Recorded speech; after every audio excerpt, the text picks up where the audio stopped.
Diario Leticia, así son las capitulaciones de divorcio de los príncipes de Asturias.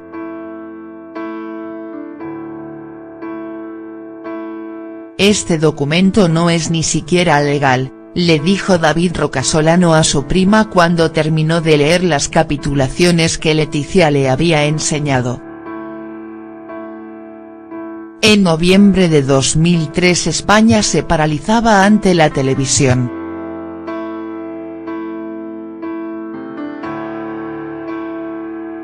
Se anunciaba que el príncipe se casaba y que lo hacía con un rostro conocido, el de la periodista de TVE Leticia Ortiz Rocasolano. La noticia de su compromiso no estaba prevista por entonces, pero un chivatazo entre las redacciones hizo que Casa Real lo anunciase con premura. Se comunicó que el heredero contraería matrimonio a principios del verano del año 2004. No quedaba tanto. El tiempo se echaba encima, se trataba de una boda de estado. Todo debía ser gestionado y no podía quedar puntada sin hilo. Desde el anuncio de boda, Leticia se fue a vivir a la casa del príncipe y empezó a recibir clases de protocolo, idiomas e historia. Pero había un asunto importante que tratar, las capitulaciones.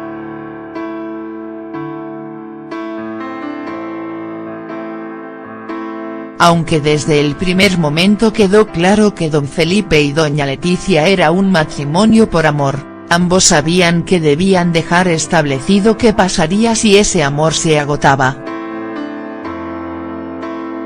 La suya no era una pareja al uso.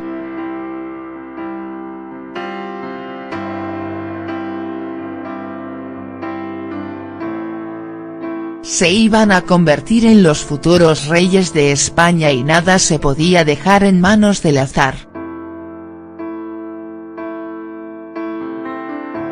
Por eso, en febrero en 2004, apenas 3 meses antes del enlace, a Leticia le entregaron las famosas capitulaciones. En ellas se dejó muy claro que la princesa de Asturias tendría su situación resuelta en caso de divorcio. Una cuantiosa asignación económica y 2 residencias, una de verano y otra de invierno con servicio, por supuesto, sería lo que a Leticia Ortiz le correspondiese en caso de poner fin a su matrimonio con el príncipe.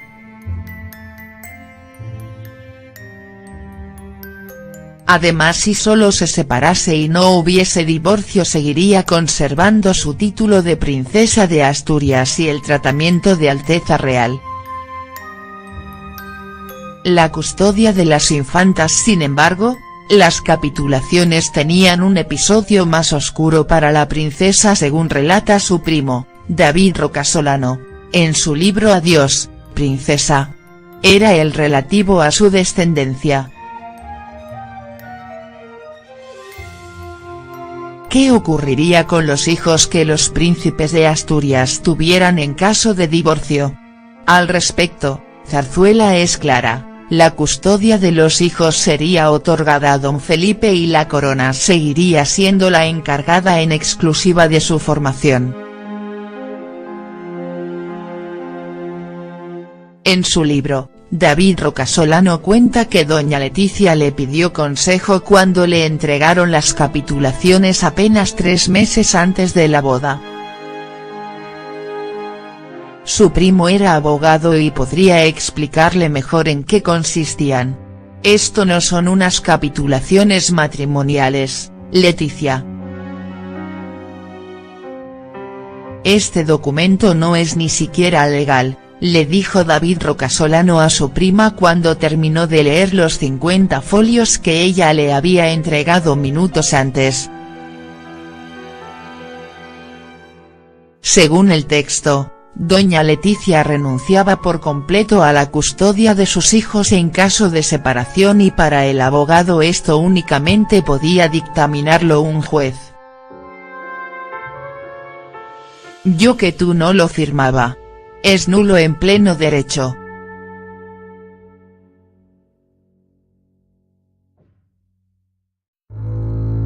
En un contrato privado, ni en uno público, se puede pactar la custodia de un menor sin pasar por un juzgado, le dijo David Rocasolano a su prima.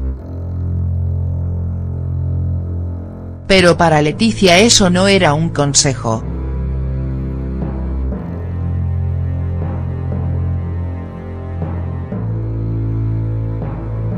David, escúchame. Ellos te imponen que esto es así. No hay otra manera de hacerlo, dijo la princesa. La tensión alcanzó su máximo cuando Leticia llamó a don Felipe y le pidió que hablase con su primo. Entonces, el príncipe dejó aún más claro en qué consistían las capitulaciones.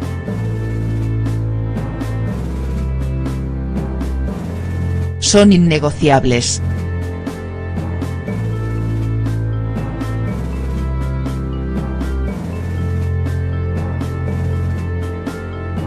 Hay que firmarlas tal y como están redactadas. No se puede cambiar ni una coma, dijo el hijo del rey. Aunque el tono de don Felipe era rotundo, Leticia quiso pedir una tercera opinión. Llamó a su amigo Jaime de Burgo, quien precisamente años más tarde se convertiría en su cuñado y en, según palabras del propio David Rocasolano, el nuevo caballero andante en defensa del derecho a la intimidad.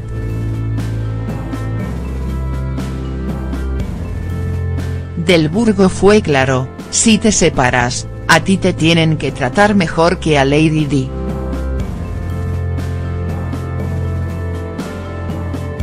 Así se sentenció la conversación y también el tema de las capitulaciones.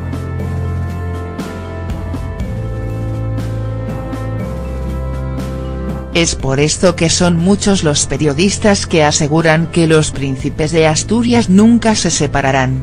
Resulta imposible pensar que la princesa fuese a renunciar a la custodia de las infantas. En 10 años de matrimonio han sido muchos los altibajos que ha sufrido la pareja, pero ninguno ha sido tan fuerte como para acabar en divorcio.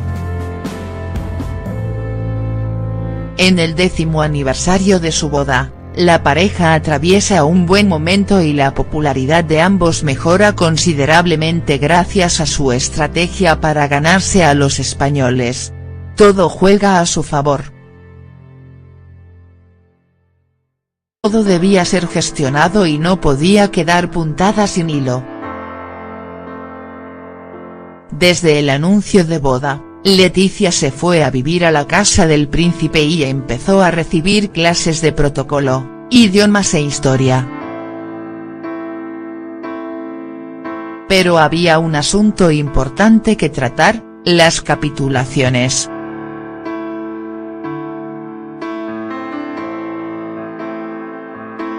Aunque desde el primer momento quedó claro que don Felipe y doña Leticia era un matrimonio por amor, ambos sabían que debían dejar establecido qué pasaría si ese amor se agotaba.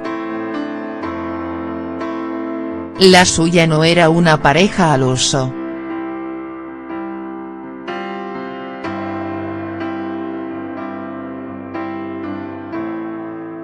Se iban a convertir en los futuros reyes de España y nada se podía dejar en manos del azar. Por eso, en febrero en 2004, apenas 3 meses antes del enlace, a Leticia le entregaron las famosas capitulaciones. En ellas se dejó muy claro que la princesa David, escúchame. Ellos te imponen que esto es así. No hay otra manera de hacerlo, dijo la princesa. La tensión alcanzó su máximo cuando Leticia llamó a don Felipe y le pidió que hablase con su primo. Entonces, el príncipe dejó aún más claro en qué consistían las capitulaciones.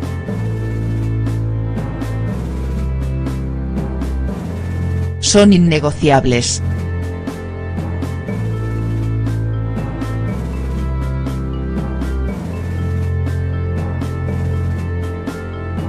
Hay que firmarlas tal y como están redactadas.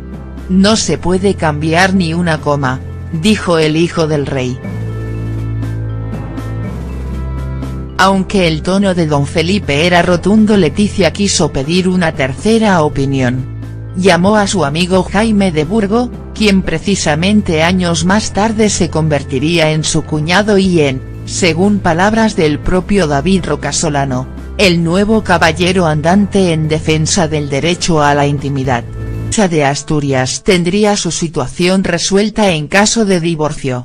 Una cuantiosa asignación económica y 2 residencias, una de verano y otra de invierno con servicio, por supuesto, sería lo que a Leticia Ortiz le correspondiese en caso de poner fin a su matrimonio con el príncipe.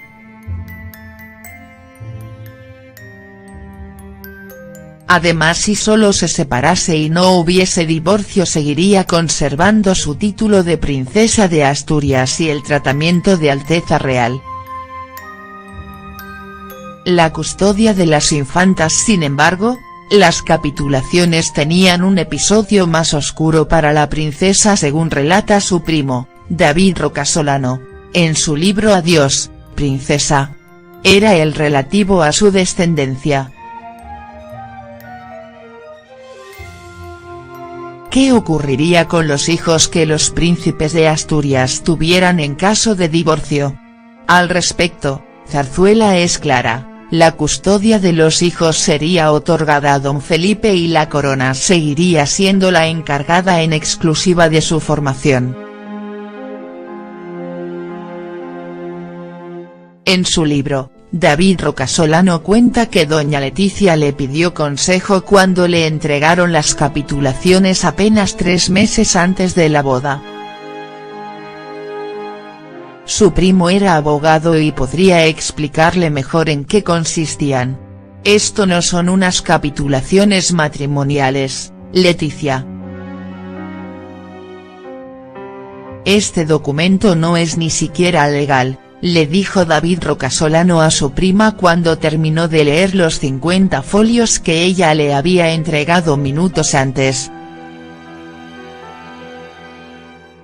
Según el texto, doña Leticia renunciaba por completo a la custodia de sus hijos en caso de separación y para el abogado esto únicamente podía dictaminarlo un juez.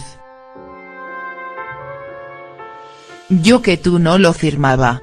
Es nulo en pleno derecho.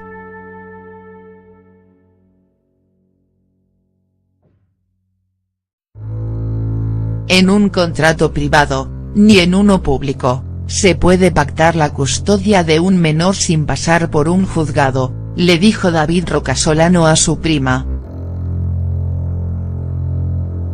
Pero para Leticia eso no era un consejo.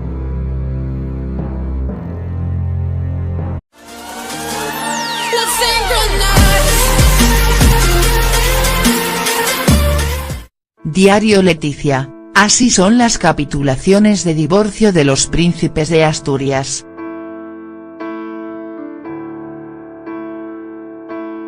Este documento no es ni siquiera legal, le dijo David Rocasolano a su prima cuando terminó de leer las capitulaciones que Leticia le había enseñado.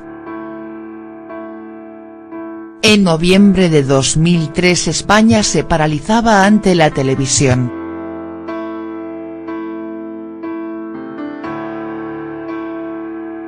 Se anunciaba que el príncipe se casaba y que lo hacía con un rostro conocido, el de la periodista de TV Leticia Ortiz Rocasolano.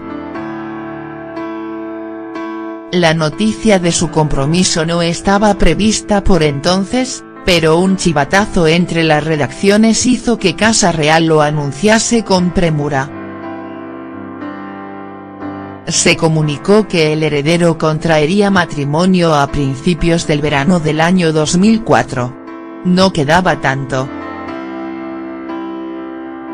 El tiempo se echaba encima, se trataba de una boda de estado.